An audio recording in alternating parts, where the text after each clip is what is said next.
House, every Arizona homeowner's best friend. So I have a greenhouse, and I grow tomatoes. I know that they like a more acidic soil and water, like 6.5 pH or so. Yep. And my soil and water is around 7.5, 7.8 here in downtown Phoenix.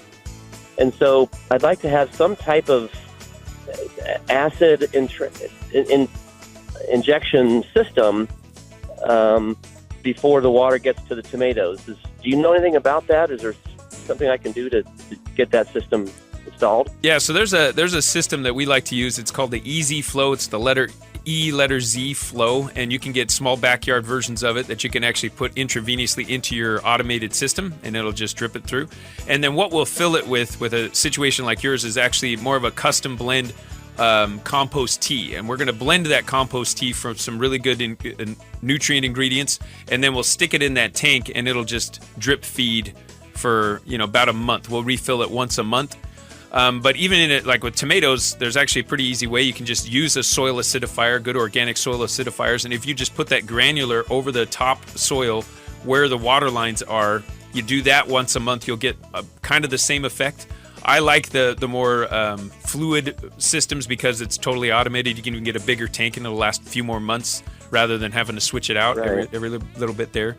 But that's some of my favorite ways to do it.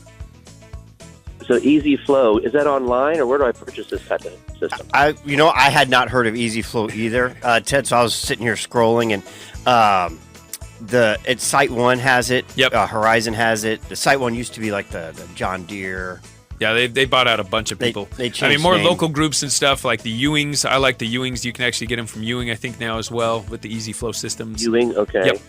And Ewings are open on Saturdays. They are open on Saturdays. Yep, which Site One's a little harder to get. And you said you said Phoenix. I know they've got one on Peoria, just west of east of 17. Yeah, they've got locations all around the valley. They're actually founded right here in Arizona, so support your local amazing groups. They're right here. Rosie on the House, every Arizona homeowner's best friend.